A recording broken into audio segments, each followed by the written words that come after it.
Cupertino page route. So, இப்ப வந்து நம்ம ஒரு பேஜ் கிரியேட் பண்ணிட்டு, நெக்ஸ்ட் அந்த பேஜ் கிளிக் பண்ணும்போது, அந்த பட்டன கிளிக் பண்ணும்போது, நெக்ஸ்ட் பேஜுக்கு ஸ்வைப் ஆயி, ரவுட் ஆகி போகும். ஸோ, இதுதான் இப்ப நம்ம எப்படி கிரியேட் பண்ணணும்னு பார்க்க போறோம். ஸோ, அதுக்கு ஃபர்ஸ்ட்டு நம்ம பேக்கேஜ்லாம் வந்து இம்போர்ட் பண்ணினோம். பண்ணிட்டு ஃபர்ஸ்ட்டு வந்து கிளாஸ் டிஃபைன் பண்ணோம். இது வந்து stateless widget. Next following that இன்னொரு கிளாஸ் நம்ம வந்து கிரியேட் பண்ணோம். ஸோ, இது வந்து மை ஹோம் பேஜ் அப்படின்னு வச்சிருக்கேன். ஏன்னா, வந்து நம்ம 2வதா நம்ம கிரியேட் பண்ணும்போது, முதல்ல ஒரு ஆப்பா இருக்கணும். அதுக்கப்புறமா மை ஹோம் பேஜா இருக்கணும் அப்படின்னு சொல்லிட்டு நான் வந்து மை ஹோம் பேஜ்ன்னு சொல்லியிருக்கேன். இது வந்து ஸ்டேட்லெஸ் விட்ஜெட்டா இருக்கணும்னு சொல்லியிருக்கேன். இப்போ நம்ம என்ன பண்ண போறோம்னா, ஃபர்ஸ்ட் வந்து இதுவரையும் 3 டைப் வந்து கிரியேட் பண்ணோம். ஃபர்ஸ்ட் வந்து என்ன பண்ணோம்? மை ஹோம் பேஜ் கிரியேட் பண்ணியாச்சு. இந்த கிரியேட் பண்ண பிறகும், எனக்கு இதுல வர பட்டன நான் இதுல ஒரு பட்டன வந்து குடுப்பேன். இந்த பட்டன கிளிக் பண்ணனா, இந்த பேஜுக்கு நேவிகேட் ஆயி போணும். ஸோ வந்து நம்ம 2 கிளாஸ டிக்ளேர் பண்ண வேண்டியதா இருக்கு. சரி நெக்ஸ்ட் ஒன் வந்து மை ஹோம் பேஜ்ல ஃபர்ஸ்ட் நம்ம இப்பதான் நம்ம வந்து ஃபர்ஸ்ட் பட்டன கிரியேட் பண்ண போறோம். ஸோ இது வந்து சென்டர்ல இருக்கணும்னு சொல்றேன்.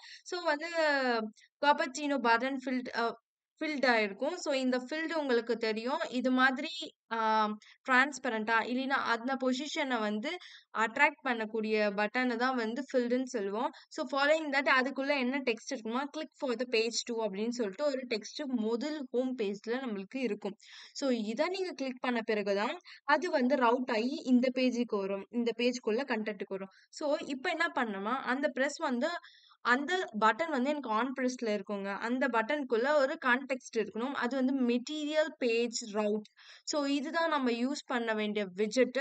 ஸோ இந்த விட்ஜெட் யூஸ் பண்ண பிறகு தான் நம்மளுக்கு அந்த பேஜே வந்து ரவுட் ஆகி நெக்ஸ்ட் பேஜ்க்கு போகும். ஸோ நெக்ஸ்ட் வந்து அதுக்கு ஒரு பில்டர் நான் குடுத்துருக்கேன். அந்த பில்டர் வந்து ஆம் கான்டெக்ஸ்ட்ல இருக்கணும்னு குடுத்துருக்கேன். Next following that return to the construct page number 2. So இப்போ ரிட்டர்ன் பண்ண பிறகு இது இந்த பேஜ் வந்துரும். இந்த பேஜ் வந்த பிறகும் இங்க ரிட்டர்ன் ஸ்டாக் ஃபுல் குடுக்குறேன். ஸோ எப்பயுமே வந்து ரிட்டர்ன் ஸ்டாக் ஃபுல்ல இருக்கணும். ஏன்னா ஹோம் பேஜ் நம்ம கிரியேட் பண்ணியிருக்கோம். நெக்ஸ்ட் வந்து பேக்கிரவுண்ட் கலர் வந்து எனக்கு வந்து ப்ளூ கிரேல இருக்கணும்னு சொல்லி நான் குடுக்குறேன். நெக்ஸ்ட் வந்து பாடி வந்து சென்டர்ல இருக்கணும்னு சொல்லி நான் குடுக்குறேன். ஸோ பிகாஸ் நான் குடுக்குற டெக்ஸ்ட்டோ சம்திங் இமேஜோ அது வந்து சென்டர்ல இருக்கணும்னு சொல்றேன். ஃபாலோயிங் தட் நான் ஒரு டெக்ஸ்ட் குடுக்குறேன். அந்த டெக்ஸ்ட் வந்து பேஜ் நம்பர் 2 அப்படின்னு சொல்லிட்டு இருக்கணும்னு சொல்லி குடுக்குறேன். ஸோ இதுதான் நம்மளோட கோட். ஸோ இப்போ நம்ம ரன் பண்ணி பார்க்கலாம். So I used emulator. So first வந்து ஸோ இப்போ நம்ம ப்ரோக்ராம ரன் பண்ணலாம்.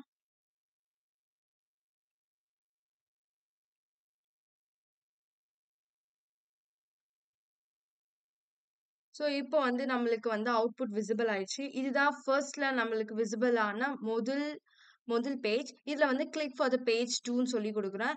When you click the button இது வந்து நேவிகேட் ஆயி 2வது பேஜுக்கு போகும். ஸோ இது வந்து பேஜ் நம்பர் 2 அப்படின்னு சொல்லிட்டு இருக்கும். ஸோ இதுதான் வந்து ரவுட்டர்ன்னு சொல்லுவாங்க.